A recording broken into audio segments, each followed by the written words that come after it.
Majora's Mask, Chapter 67, Stone Tower.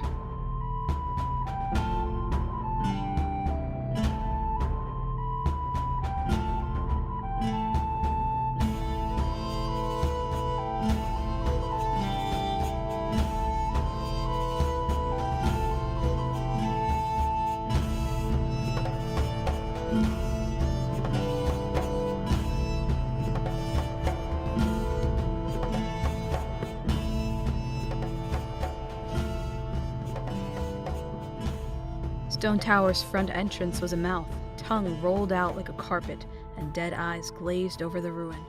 Link and Tattle stopped before walking into the ancient maw. The foreboding stone doorway was the carving of a near-human monster.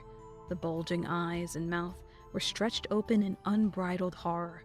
Its silent scream dared any to ascend and pass between stone teeth.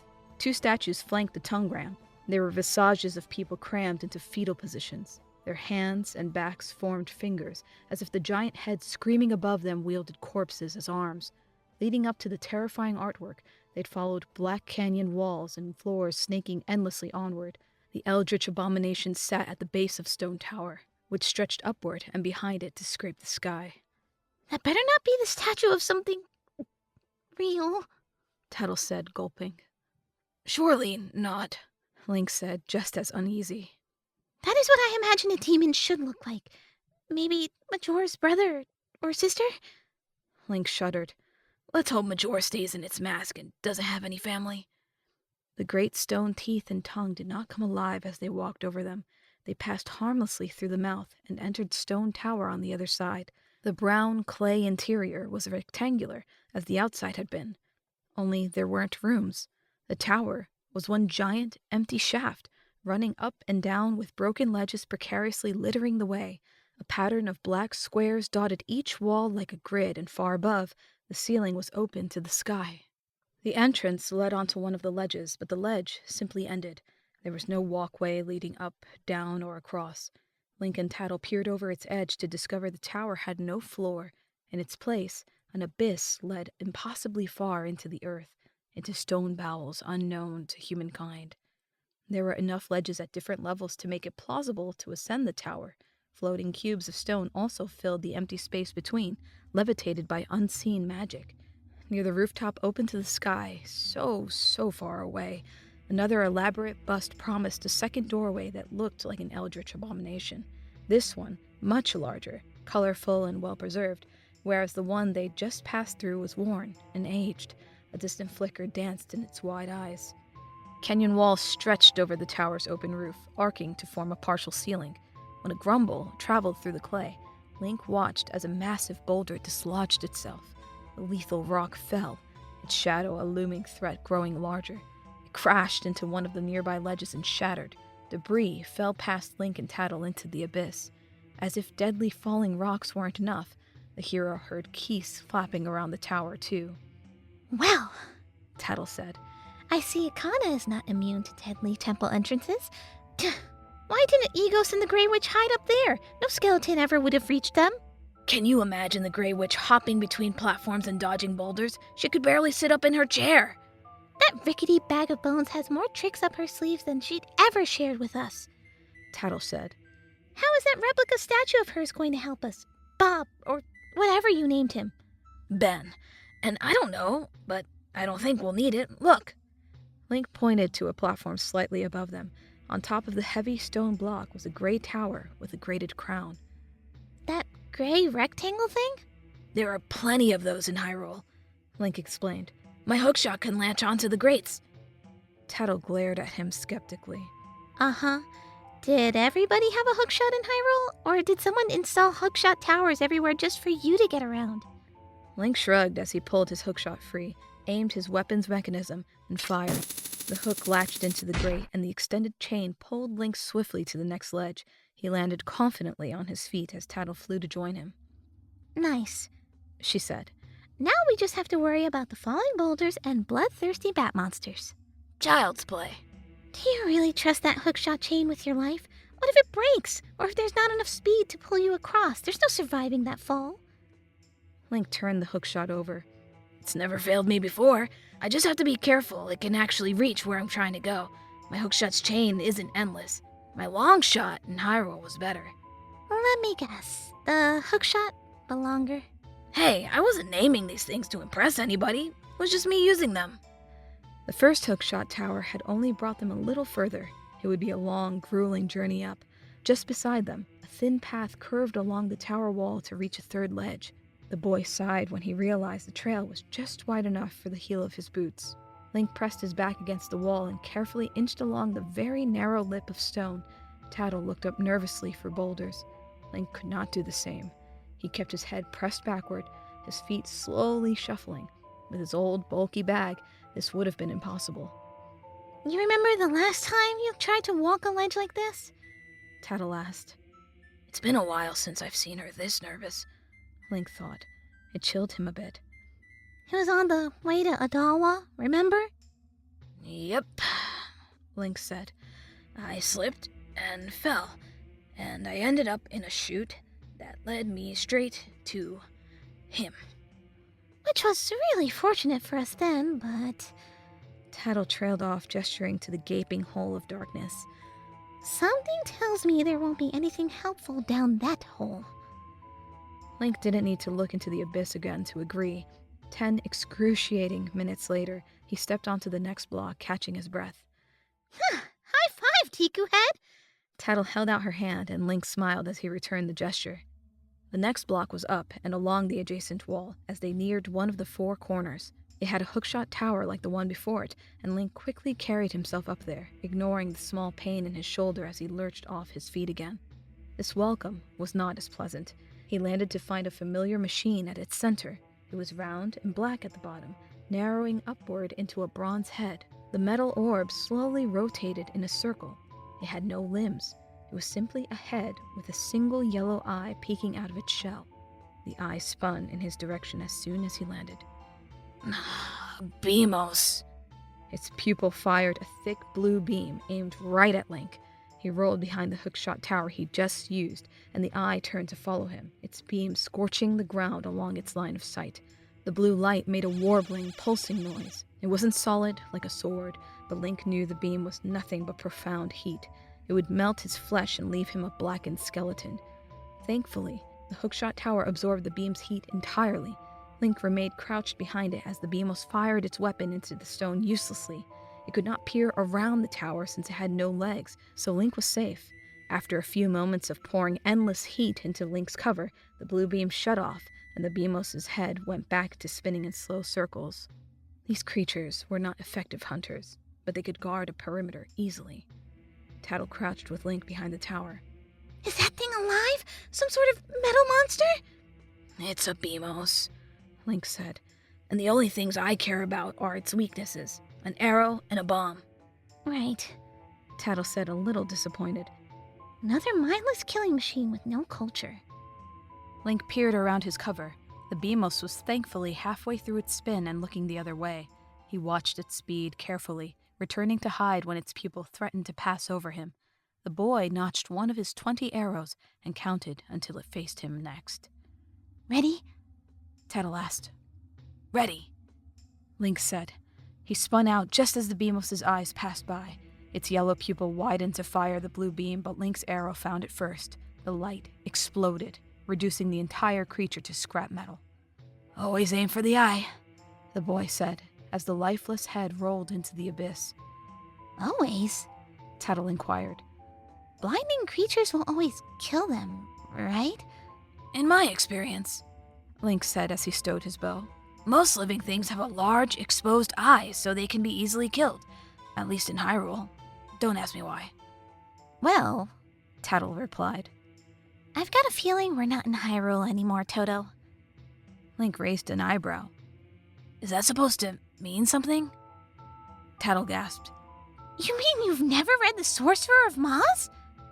No. Is there a character named Toto in it? Link! Tattle said aghast. You don't know Toto? Toto! That's like saying you've never heard of the Song of Water and Steam series. Link shook his head. You're making things up. In Hyrule, we had Girahim and the goddesses, and Insomnia was a good one too, but I always felt a bit too familiar to the main character. I've never heard of either of your books. They sound like they're for kids. That's because they were. You must have had a seriously depraved childhood. But it's not too late to remedy that since you're still literally 12. Every time, the boy used his hookshot to go to the next platform, leaving Tattle behind briefly. She thought.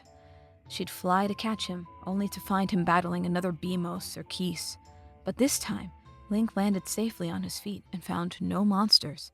The boy approached the next slip, peering over the chasm, hoping to find another accessible platform with a hookshot tower. They made it just over halfway up. A long array of bats, laser-shooting monsters, and precarious edges had made for a snail-paced journey. Your hookshot is really starting to annoy me, Tattle said, as they reached the next edge. Why? Because I'm used to slowing down to keep pace with you. The fairy said. But now that you have a way to travel faster than me, it's just ridiculous. You press that button, and suddenly you're in a completely different spot. I can't change the speed on it, Link said. Though, even if I could, a slow-motion hookshot would not work as well. Do they make fairy-sized hookshots? The boy smiled. They should. Imagine how much easier fights would be if you were flying around killing things with a mini hookshot. He struggled to find a way onward. There were no nearby ledges or spires above them, and it would be impossible to cross the chasm's entire length without one. 3 massive floating blocks separated their side from the one across, each with a face painted on all sides. The decorations mimicked the ones at Stone Tower's entrance, and the blocks were suspended in midair. That's a little scary, Tattle said. They were all within jumping distance of one another. Probably.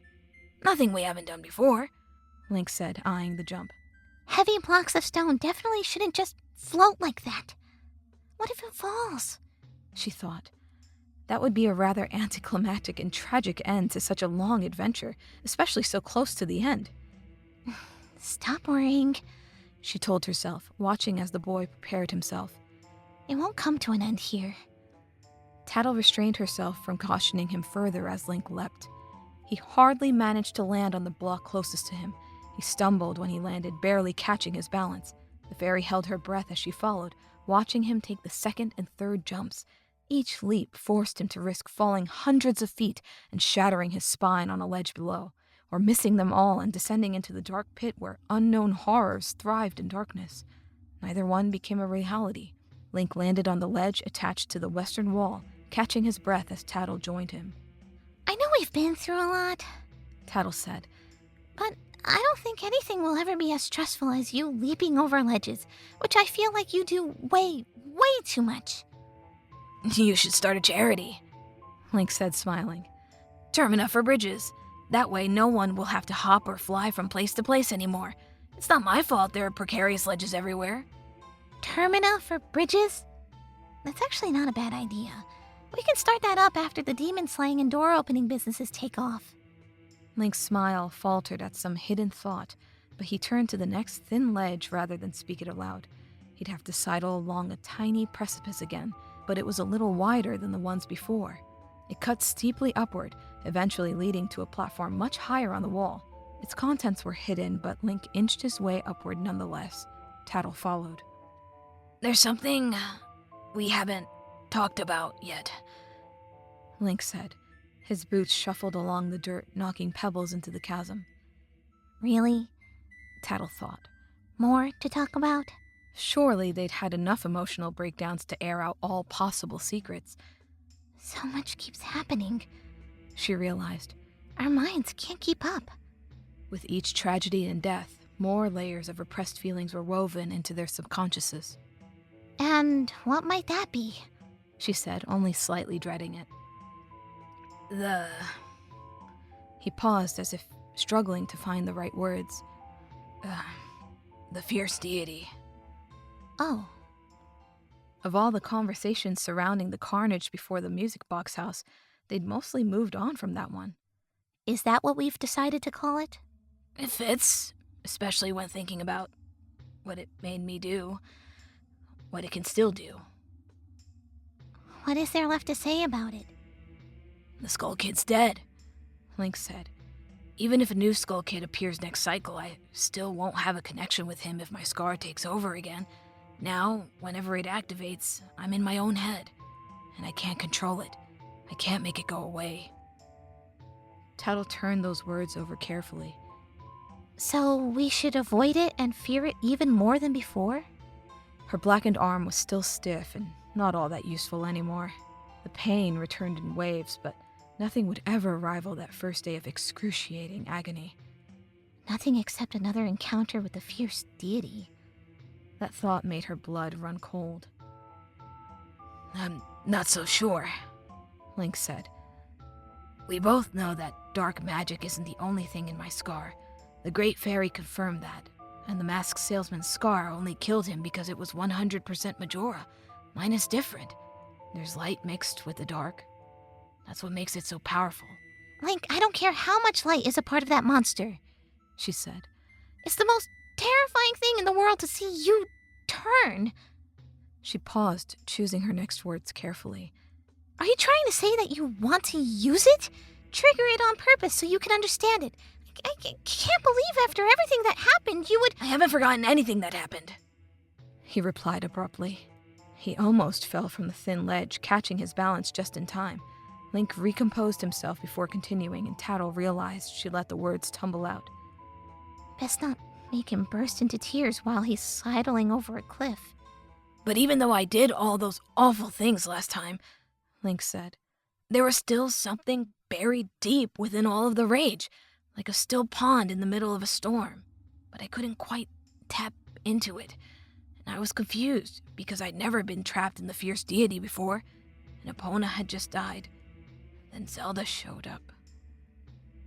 He trailed off again. There's only one thing that's ever given us an advantage over Majora, and that's my scar. It has to be the key to defeating him. Tattle did not reply immediately. So you think that you can enter that pond in the storm, or whatever you call it? You think if you did that, you could control it? Link hesitated. I felt the light magic tucked within me. If I could tap into it, the light would overpower the dark, and I'd have control of both, and we'd have a chance at actually winning this thing. The battle with the demon had always loomed over their heads, but it still seemed an impossible fight.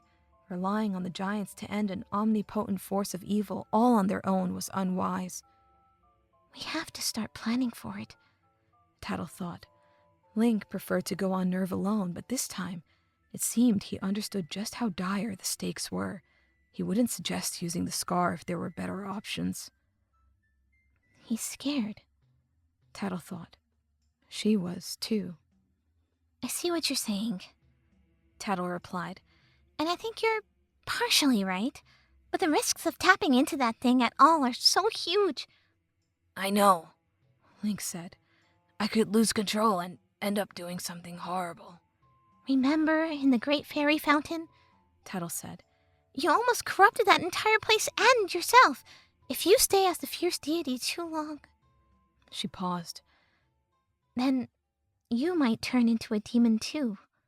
She remembered the stories they'd been told about Majora corrupting and branching out to influence everything surrounding it like a disease.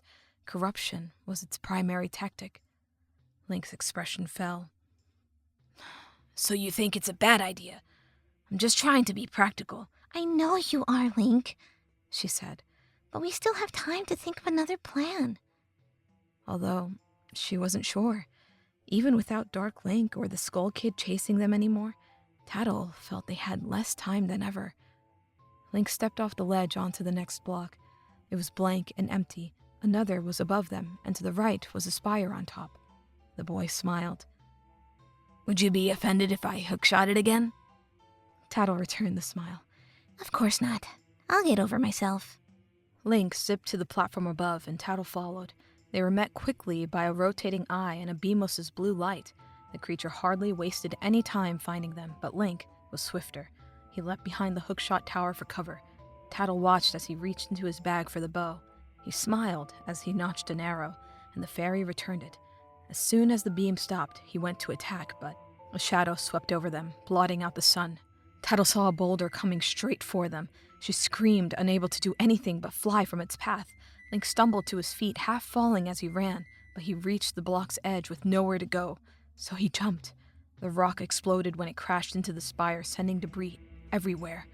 Link tried to grab something, but there was only air. He spun with the rock shards around him, joined by pieces of the now dead Beamos. Link! Tattle shrieked his name, frozen in fear near the block. The fairy flew to chase after him, but he fell too quickly. His hands reached out for help that never came as he vanished into the boulder, bits, blocks, and darkness. No. That didn't just happen. Link's dead. Link's dead. Tattle zipped past all the blocks and ledges they'd slowly climbed. Her mind rambled, blind with panic. That didn't happen. You're just imagining things. Tattle spun around and the world seemed to darken as she searched for the boy. Link, where are you? She screamed his name again and again and again. Tattle! She stopped. The fairy turned to see Link standing below. She stared at him for a moment, her eyes noting the hookshot in hand and the spire just beside him. I'm over here! Tattle swallowed dryly, flying slowly to the boy. He'd fallen about half the progress they'd made, but was completely fine. Link? She still didn't understand. The hookshot saved me, he said. I'm fine. The fairy merely stared at him blankly. Are you okay? Yeah, I thought you were dead. She didn't say aloud. Why did I freak out so much? The number of times Link had almost died was ridiculous, even only counting almost deaths by falling. So why was this different? Talk of the end of times, she realized, had put her in a different mindset entirely. The fairy's stomach twisted into a knot. He's ready to die, she realized. Tattle thought about his talk of the fierce deity, of forming a strategy. He's ready to sacrifice everything. That's why I'm so afraid. Tattle remembered what Link had said the moment after Anju died, the night the Skull Kid laid siege to Clocktown. Majora is going to die, even if I have to go down with it.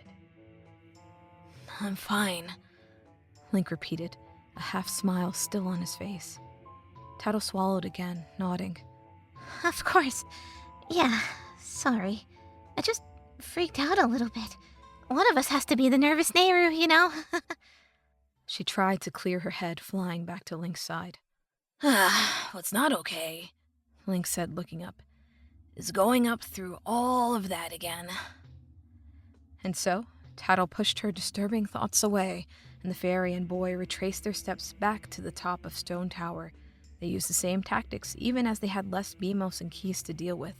Eventually, he was hopping across the 3 floating cubes again and inching along that slope. It took an entire hour until they'd returned to where he had fallen.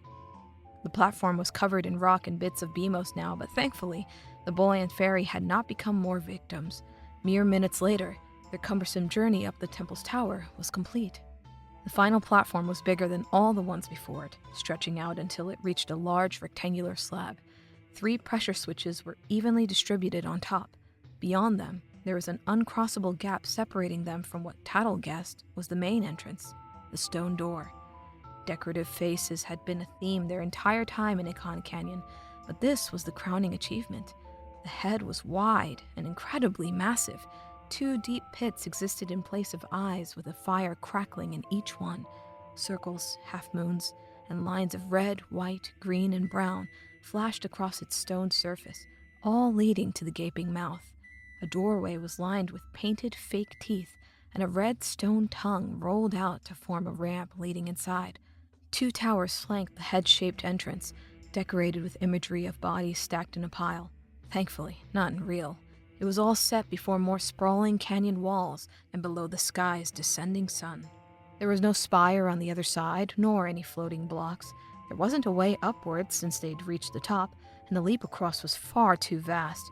For all intents and purposes, they'd reached a dead end. Of course, Tettle said, restraining herself from imagining a falling Link yet again. No bridge. Her eyes, however, were drawn to something on the other side. A red gem was encrusted below the ledge holding the stone head. It was about as large as Link, the deep ruby glowing fiercely and pulsing with some unknown force. The switches, he said. Those have to be the key. Probably. the fairy said, throwing one more glance at the ruby across the gap. They look kind of old and rusted. Do you think your weight will be enough? Link tested it himself. Immediately, the first button responded to his weight. The fairy perked up when she heard something moving. It appeared to come from far below, and so Tattle flew to the edge, watching in amazement as one of the 3 floating blocks with face paintings rose toward them. It took a zigzag route around the platforms and gaps until it was level with them. The stone cube came to rest at the exact halfway point separating Link and Tattle from the stone door. You did it! Tattle exclaimed. I bet each one of the buttons will summon the others. However, once Link's weight left the pressure plate to step on a different one, the button rose back into the air. Tattle turned in dismay when the block retreated, returning to its original position far below. Well, the fairy said, I'm definitely too small to weigh one of the other ones down. Link retrieved his ocarina. Thankfully, Egos gave us the key. Tattle managed to figure it out just as he started playing the song. Ben! Link's fingers ran over the flute's holes and recalled the Grey Witch listing off its ingredients. The Tree of Light and Time Shift Stones. While she had no idea what a time shift stone was, that tree must be insanely powerful to create something like the ocarina. The elegy of emptiness's dark beauty hummed around them, and soon Link began to glow as before. The new apparition forced him off the button, and in his place, his replica took shape again, with the same blank expression and eerie smile. That never won't be creepy, Tattle said, eyeing the empty husks she deemed Ben. It kept the button down, and so the block stayed. Thank goodness, she said. Ben number 2? Link nodded, standing atop the second switch and playing the Elegy of Emptiness again. Much to Tattle's dismay, she watched the first statue slowly vanish as Link glowed to merely move Ben to a different spot. Between the two of them, they couldn't finish the puzzle. Dan, Tattle said. What now, fairy boy? Think we can leave some of your items behind on the buttons to keep them down? She sighed. If only you still had your Goron form. Then you could pound those switches into place so they never come back up. Wait, Link said, yet another smile dawning his lips. Tattle watched as he set his ocarina on the ground.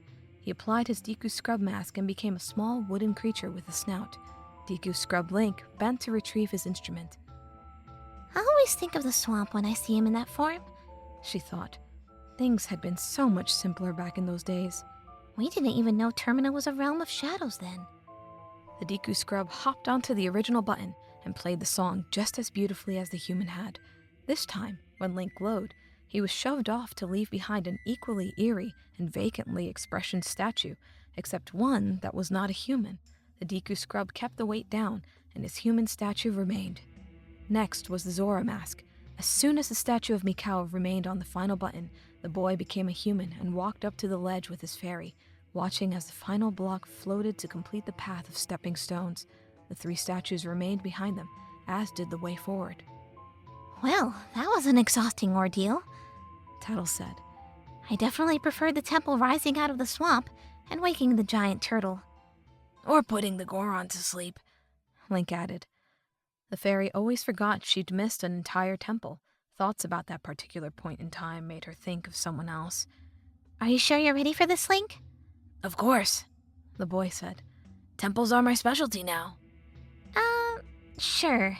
But you would have died if it wasn't for the masked salesman in that last temple. Twice. And these things aren't getting easier as we go. The monkey saved us from that woodfall booby trap, Link said. I think Snowhead was the only temple where I made it through without help. Which is exactly my point, Tattle replied. We're in Akana Canyon. There won't be anybody coming to help us this time. York would have killed us without the masked salesman. We'll figure it out, Link said, though she sensed hesitancy in his voice. As unpleasant as Akana Canyon had been thus far, this temple would likely be the pinnacle of their misery here. She wondered what horrific beast was inside guarding the giant. That red gem below the entrance kept glowing, too, threatening to pull Tattle into its hidden secret. Dark Link waited. It waited until the boy and the fairy had left. It waited as the crone and the floating head talked. It waited as the day stretched on and the afternoon approached. It was absolutely still. With its red eyes closed, there was nothing to see. Wait, watch, follow, and listen. The shadow recalled the words of the one named Beldam. I don't lie, you fool of a child. I only see truth. Its red eyes remained closed as it remembered. The tree of light's influence is working through us all, and it will reveal itself to you in time. The waiting and following had paid off. She knows, the shadow thought. She lied to the boy, and she knows. He could always spot a liar. The shadow waited until the false king left, and then Dark Link finally opened its eyes. The crimson-red pits of blood broke its dark facade, and its soft, booted feet stepped over a stone to exit the darkness. The demon walked along the narrow corridor without making a sound until it reached the staircase and its impressive secret throne. A withered woman sat in the chair on top. From so far above Dark Link, she seemed a dead god, fallen from grace and rotting. The Grey Witch's golden red eye flickered to the shadow. Beldam didn't speak until Dark Link finished ascending the steps. The fear was everywhere on her face. I should have seen this coming, the Grey Witch said, licking her chapped lips.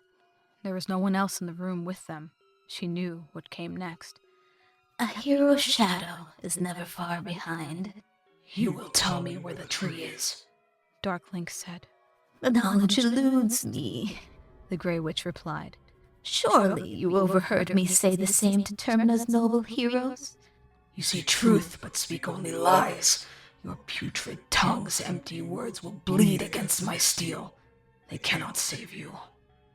Oh, boy, my tongue has never been good at saving anyone, least of all myself, she said solemnly. I have never been a warrior, but I have also never been a liar. You have 7 seconds to tell me where the tree is. From somewhere within its darkness, Dark Link drew a dagger. Its red eyes did not blink. What are you, exactly? The Grey Witch asked, her fear momentarily abated. Dark Link said nothing.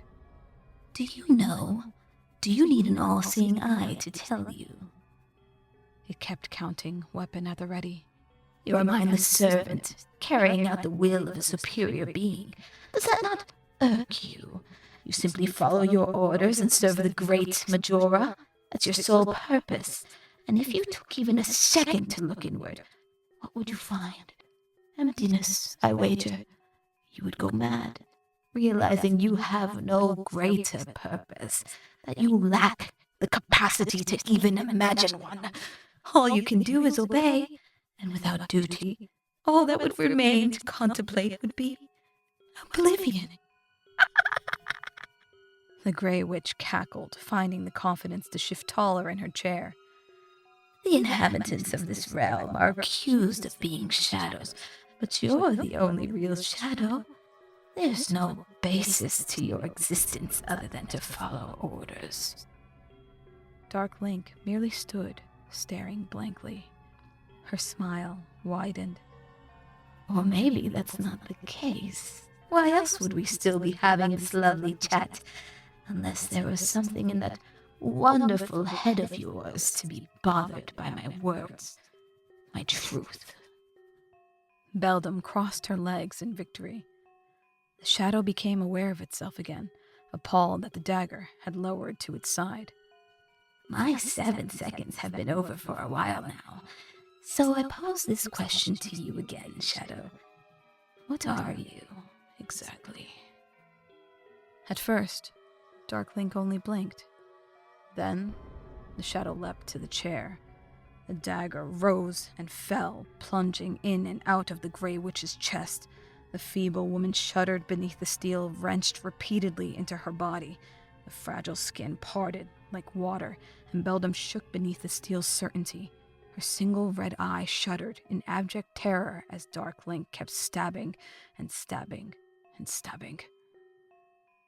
The shadow stopped. It backed away, trembling.